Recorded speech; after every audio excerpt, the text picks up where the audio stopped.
चलिए, hello students, welcome back to my channel bright aspirants. देखिए, last video में हमने बात करी थी कि आपके यूजीसी नेट के अंदर जो पेपर 2 है उसके अंदर कौन कौन सी चीज़ें आती हैं। देखिए, पेपर 2 जो होता है वो सभी के लिए अपने सब्जेक्ट के अकॉर्डिंग होता है, लेकिन जो पेपर 1 है आपका दैट इज़ कॉमन, जिसको आप बोलते हो general paper on teaching and research aptitude एक तरीके से। तो ये एक ऐसा पेपर होता है जो जनरल यानी कि सभी, कोई किसी भी आपके डोमेन से हैं उनका जो जनरल पेपर होगा वो सभी का सेम होगा। इसके अंदर भी आपकी नॉर्मली 10 यूनिट्स होती हैं। अब इसमें 10 यूनिट से क्वेश्चन आपके 5 आएंगे, यानी कि टोटल 50 क्वेश्चन आपको पेपर 1 से देखने को मिलते हैं। यहाँ पर 2 मार्क्स के होते हैं, एक क्वेश्चन 1 नंबर का 2 नंबर का होता है, यानी कि 100 मार्क्स का आपका पेपर 1 होता है। अब देखिए, इसमें जो पहली यूनिट होती है आपकी वो होती है टीचिंग एप्टीट्यूड। अगर मैं आपको सिर्फ यूनिट्स के नाम बताऊँ यहाँ पर चलिए यूनिट्स के नाम देख लेते हैं। पहली यूनिट है आपकी teaching, research, comprehension, communication, mathematical reasoning, आप बोलोगे logical reasoning, data interpretation, information communication technology that is stand for ICT, computer based है आपकी ये। फिर आती है आपकी people development and environment and then higher education. ठीक है, तो these are all the 10 units of your paper 1।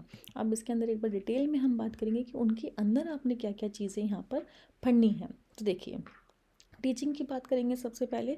तो देखो, ये एक बहुत ही इंपॉर्टेंट टॉपिक है आपका, levels of teaching, memory, understanding, reflective. यहाँ से क्वेश्चन आपको देखने को मिलेगा ही मिलेगा, 5 क्वेश्चन आएंगे, एक क्वेश्चन यही रहेगा आपका। फिर अभी आजकल थोड़े ये वाली चीज़ों को, क्योंकि आपको पता है ना, थोड़ा आजकल एजुकेशन के अंदर, टीचिंग के अंदर हम इमोशनल पर्सपेक्टिव को ज़्यादा देखते हैं, सोसाइटी के अकॉर्डिंग ज़्यादा देखते हैं चीज़ों को। तो ये चीज़ें भी अपने आप में इंडिविजुअल डिफरेंस, यानी कि दो बच्चे आपस में कैसे डिफरेंट होते हैं, उनके लिए हम क्या कर सकते हैं, क्या करना चाहिए। तो एक तरीके की पेडागोजी टाइप का क्वेश्चन आपको यहाँ से देखने को मिलेगा। अब जितने भी factors affecting teaching related to teacher, learner, support material, instructional environment, learning environment, ये इतना नहीं है आपका। ठीक है, ये आपका इंपॉर्टेंट है। Methods of teaching in institutions, teachers words, teacher centre, ये टीचर सेंटर्ड और लर्नर सेंटर, ये बहुत ही हॉट टॉपिक है आपका, यानी कि ट्रेंडिंग टॉपिक रहा है आपका। ऑफलाइन ऑनलाइन, क्योंकि आपको पता है कोरोना के बाद ऑनलाइन शिफ्ट हुई थी बहुत सारी चीज़ें आपकी। ये स्वयं प्रभा, तो 1000% की गारंटी के साथ यहाँ से क्वेश्चन बनता है। आज तक के एग्जाम में यहाँ से क्वेश्चन कभी भी स्किप नहीं हुआ है। तो जितना डिटेल में आप कर सकते हो इसको, उतना डिटेल में आपने कर लेना है, स्वयं और स्वयं प्रभा। और इसके अंदर चीज़ें आएंगी आपकी, ये देखो, ट्रेडिशनल और मॉडर्न आईसीटी बेस्ड होते हैं। ट्रेडिशनल में यानी कि पुराने ज़माने में, और आज के ज़माने में हम किस तरीके की चीज़ें आपकी यूज़ करते हैं। अब जो ये चॉइस बेस्ड क्रेडिट सिस्टम, एक तो CBCS जैसे आप बोला जाते हैं, ये चीज़ें आपकी इंपॉर्टेंट है, क्योंकि क्या हो गया, अब बच्चा अपनी चॉइस से भी कुछ चीज़ें सब्जेक्ट या फिर कोई एक डोमेन यहाँ पर चूज़ कर सकता है।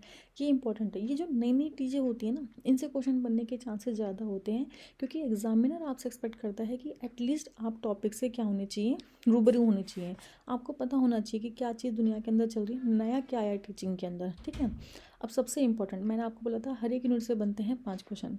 Research is the only unit जो आपके कई बार 7 क्वेश्चन तक भी उठा लेती है।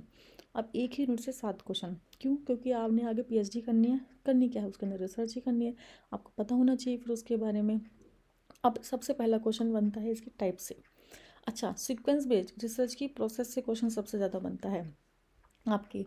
फिर आगे मेथड्स, ये आपके एक तरीके से टाइप्स ही आ जाएंगे यहाँ पर, क्वालिटेटिव एंड क्वांटिटेटिव। अगर आपको एक क्वालिटेटिव क्वांटिटेटिव समझ में आ गया ना, आप रिसर्च के, आपने ये लगा लो 60% चीज़ आपने कवर कर लिया है यहाँ पर। Okay, step of research another important, thesis, article, format, style, क्योंकि आपने थीसिस लिखनी है, आपने यहाँ पर सब्सिडिज लिखने हैं यहाँ पर, तो आपको पता होना चाहिए किस तरीके से लिखे जाते हैं। ये नॉर्मली आपका नॉलेज बेस्ड रहेगा, पेडागोजी टाइप का आप बोल सकते हो। रिसर्च एथिक्स आजकल एक इम्पॉर्टेंट बना हुआ है कि भाई रिसर्च करते टाइम कौन सी चीज़ों का अपने ध्यान रखना है, क्या करना है, डूज एंड डोंट्स आप बोल सकते हो एथिक्स के अंदर। अब देखिए, मैंने आपको क्या बोला था, अब इसके अंदर हाइपोथेसिस से क्वेश्चन बनता है, पैरामेट्रिक टेस्ट हो गया आपका, नॉन पैरामेट्रिक टेस्ट हो गया आपका, कोरिलेशन से भी क्वेश्चन अब आपके बनते हैं यहाँ पर। बट ये टॉपिक आपके देखो सिलेबस के अंदर है क्या? कहीं भी नहीं है, क्वेश्चन बनते हैं। ये सारे टॉपिक जो है ना वो आपका स्टेट्स का पार्ट है, यानी कि स्टैटिस्टिक्स का पोर्शन यहाँ पर ले रहे हैं। तो जिनका पेपर 2 में स्टैटिस्टिक्स है, there is a benefit for them, उनके लिए तो अच्छा है। जिनका नहीं है उनको थोड़ा एक्स्ट्रा यहाँ पर पढ़ना ही पड़ेगा बेटा। इन चीज़ों को, इन टॉपिक्स को आप रिसर्च के अंदर नहीं छोड़ सकते हो। क्वेश्चन यहाँ से बन रहे हैं, यकीन नहीं होता है तो पुराने पेपर उठा लेना, देख लेना, यहाँ से क्वेश्चन आपको मिलेगा ही मिलेगा। ओके, कॉम्प्रीहेंशन होता है R से, ये तो आपका रीडिंग कॉम्प्रीहेंशन है, सिंपल। ईजी यूनिट है आपकी कम्युनिकेशन। कम्युनिकेशन नॉर्मली कम्युनिकेशन आपकी, अब यहाँ से वर्बल यहाँ से बहुत इजी क्वेश्चंस बनते हैं आपके। कम्युनिकेशन के अंदर बैरियर्स क्या होते हैं आपके, मास मीडिया, सोसाइटी में कम्युनिकेशन कैसे होती है आपकी, करेक्टरिस्टिक्स क्या हैं आपके, ये सारी चीज़ें इसके अंदर आएंगी। क्लासरूम कम्युनिकेशन, अभी इसमें देखो इंपॉर्टेंट क्या होता है, कुछ इसके अंदर कुछ कुछ टॉपिक्स है जिनमें पता होता है ये चीज़ें इसने जैसे क्लासरूम कम्युनिकेशन के बारे में किसने बात करी, ठीक है, कुछ चीज़ें अल्बर्ट मेहराबियन रूल है उसने क्या बोला था, ऐसी चीज़ें कुछ लर्निंग पोर्शन आपने ध्यान रखना होता है। बाकी के क्वेश्चन ईजी होते हैं। मैथमेटिकल, अब बच्चे मैथमेटिक्स से डरते हैं, देखो मैथ और रीजनिंग दोनों के मिला के 5 क्वेश्चन आते हैं, अलग से नहीं आते कि 5 उसके अलग आ रहे हैं उसके अलग आ रहे हैं आपके। तो देखो ये सिंपल है, type of reasoning, number series से, लेटर, कोड, रिलेशनशिप, किसी से भी क्वेश्चन बन सकता है। मैथमेटिकल एप्टीट्यूड के अंदर profit and loss, percentage, time, distance, ratio, proportion, average, normal, छोटे। एडवांस मैथ नहीं है आपकी, बेसिक मैथ से आपके क्वेश्चन बनेंगे। ये आप बोल सकते हो कि ये आपके लिए थोड़ा सा यहाँ पर न्यू यूनिट होती है जो आपने नहीं पढ़ी होती है। ये स्ट्रक्चर क्या होते हैं, आर्ग्यूमेंट्स क्या होती हैं, मूड फिगर क्या होते हैं, फैलेसीज क्या, फैलेसीज से क्वेश्चन बनता है 110% यहाँ से क्वेश्चन बनता ही बनता है आपका फैलेसीज से, चाहे फॉर्मल से बने चाहे इनफॉर्मल से बने आपका, हर बार ये ट्रेंडिंग में है आपका बहुत ज़्यादा, ठीक है। Deductive and inductive reasoning, analogies, Venn diagram, Indian logic. अभी देखो इंडियन लॉजिक ना एक तरीके से अलग हो जाती है, लेकिन ये दोनों का मिलाकर आपको यहाँ से 5 क्वेश्चन देखने को मिलते हैं। ये इजी यूनिट से, इसमें डरने वाली बात नहीं है। अच्छे से एक बार पढ़ ली ना, समझ में आ जाएंगे आपको अपने आराम से, बहुत आराम से ये चीज़ें समझ में आ जाएंगी। Okay, data interpretation kind of a math question ही आपका होता है, जो आपने देखा होगा ना कि एक तरीके से वो टेबल मिलती है आपको, उसमें से आपको ये बॉयज़ हैं ये गर्ल्स हैं, तो बताओ बॉयज़ के कितनी परसेंटेज में मार्क्स आए हैं, हाईएस्ट सबसे ज़्यादा नंबर बॉयज़ में किसके आए हैं, इस तरीके से क्वेश्चन आपने निकालने हो। तो उसके बेस पर 5 क्वेश्चन नीचे दिए हुए थे, उनको आपने यहाँ पर सॉल्व करना होता है आपके। आईसीटी यानी कि कंप्यूटर जो यूनिट है आपकी, उसके अंदर एक तो एब्रीविएशन से एक क्वेश्चन तो आपका बनेगा ही बनेगा कि इसकी फुल फॉर्म बताओ, एब्रीविएशन यानी कि फुल फॉर्म बताओ, यहाँ से बनता है question. Internet, email, audio, video conferencing, बना बना नहीं बना ज़रूरी नहीं है। डिजिटल इनिशिएटिव, आईसीटी को यानी कि हायर एजुकेशन को बढ़ाने के लिए आपकी कौन कौन सी ऐसी स्कीम्स आई हैं, इनिशिएटिव्स आए हैं जिनसे आप नॉलेज को इम्पार्ट कर रहे हो through out the world. You can sit at any corner and grab the knowledge, ठीक है। ICT and governance not a important thing. चलिए, ये एक बहुत ही ट्रिकी यूनिट आपकी होती है, पीपल डेवलपमेंट इन इन्वायरमेंट। इसमें देखो जो 5 क्वेश्चन होते हैं उसमें आपको 3 क्वेश्चन पता होते हैं कि कौन से आएंगे, बाकी के 2 क्वेश्चन किसी को भी नहीं पता होते हैं बच्चे की कौन सी चीज़ें आएंगी। तो बेटर है जो चीज़ें हमें पता है उनको कवर कर लो, बाकी को छोड़ दो। कितना पढ़ोगे, 2 क्वेश्चन। जिनकी पेपर 2 के अंदर भी यूनिट इन्वायरमेंट है ना, they are also not able to cope up with these 2 question. उनको भी नहीं पता ये क्वेश्चन कहाँ से बने। आप सोचो जो पेपर 2 में इतना पढ़ के आए हैं वही नहीं कर पा रहे हैं तो आप कैसे कर लोगे। तो फोकस ही मत करो इस यूनिट्स में, जितना लिमिट में लेके चलोगे उतना ही आपके लिए सही रहेगा चीज़ों में।